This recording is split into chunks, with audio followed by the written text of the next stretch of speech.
আমরা কোনো আধিপত্যবাদকে প্রশ্রয় দিব না। আইপিএল খেলা বড় কথা নয়, আমাদের বাংলাদেশের হয়ে খেলাটা হচ্ছে সবচেয়ে বড় ইম্পর্টেন্ট, এবং সে বাংলাদেশি হয়ে মোস্তাফিজ যতদিন তার খেলার সামর্থ্য থাকে তিনি খেলা চালিয়ে যাবেন, এবং আমরা সবাই মোস্তাফিজের পাশে রয়েছে। যেভাবে আমরা শুনেছি যে তাকে রিলিজ দিয়ে দেওয়া হয়েছে, এবং এটি নিয়ে ইতিমধ্যে বিসিবি এবং আমাদের অন্যান্য যারা ক্রীড়া সাংবাদিক তারা সকলেই কথা বলেছে। আমরা আশা করি যে মোস্তাফিজ আমাদের বাংলাদেশে, সো মোস্তাফিজকে যথাসাধ্য যে সম্মান দেওয়া দরকার সেটা বাংলাদেশি হিসেবে বাংলাদেশের মানুষ অবশ্যই দিবে।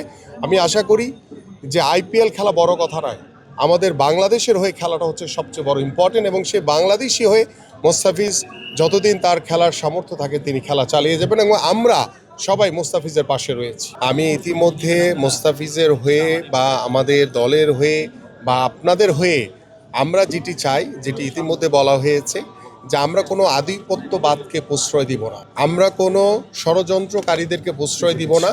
আমরা চাই যে ষড়যন্ত্রকে ওভারকাম করে আমাদের খেলাধুলাকে শতভাগ দলীয়করণ মুক্ত, রাজনীতিকরণ মুক্ত রেখে, এবং মোস্তাফিজের মতো একজন স্বনামধন্য ক্রিকেটার যাতে কখনোই এই ধরনের সমস্যার সম্মুখীন না হন, এই বিষয়ে আমরা সকলেই সজাগ থাকব।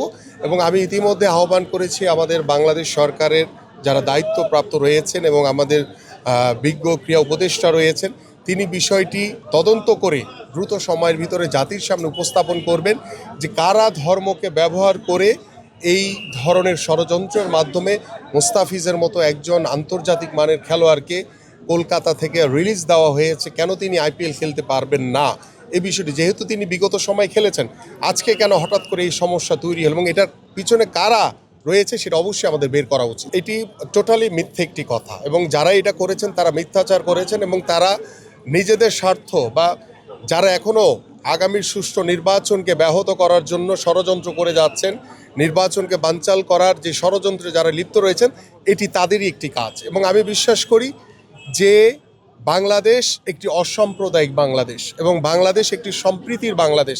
এবং আপনারা সকলেই অবগত রয়েছেন যে আমরা হিন্দু সম্প্রদায়ের যখন তাদের যে বড় উৎসবগুলো হয়, আমরা মুসলমানরা এবং বাংলাদেশ জাতীয়তাবাদী দল বিএনপি সবসময় সেই হিন্দু সম্প্রদায়ের যে তাদের যে বৃহৎ উৎসব সেই দুর্গা পূজাতে তাদের মন্দির, তাদের সাথে সহমর্মিতা জানিয়ে সম্প্রীতির বাংলাদেশ গড়ার লক্ষ্য নিয়ে কিন্তু আমরা সবসময় তাদের পাশে রয়েছি। আগামীতেও আমরা ইনশাল্লাহ তাদের পাশে থাকবো। আমরা অন্য ধর্মাবলম্বীদের দেখতে পাচ্ছি, আমরা দল মত নির্বিশেষে একটি অসাম্প্রদায়িক বাংলাদেশ গড়ার জন্য বদ্ধপরিকর, এবং আমরা একটি সম্প্রীতির বাংলাদেশ গড়ার জন্য একটি বদ্ধপরিকর।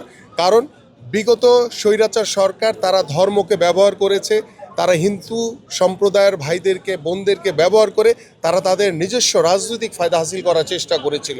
কিন্তু আমরা কাউকে ব্যবহার করে নয়, আমরা অসাম্প্রদায়িক এবং সম্প্রীতির মাধ্যমে আমরা দল মত নির্বিশেষে একটি মানবিক বাংলাদেশ, একটি শান্তিপূর্ণ বাংলাদেশ গড়ার মাধ্যমে আমরা পার্শ্ববর্তী দেশগুলোকে যেই মেসেজ দিতে চাই যে আমরা সকলে ঐক্যবদ্ধ রয়েছি, আমাদের দেশের ভিতরে কোনো বিশৃঙ্খলা নেই, আমরা সম্প্রীতির মাধ্যমে আমরা সকলে দলমত নির্বিশেষে ঐক্যবদ্ধভাবে একটি সুন্দর বাংলাদেশ গড়ার পরিকল্পনা নিয়ে কাজ করছি ইনশাআল্লাহ।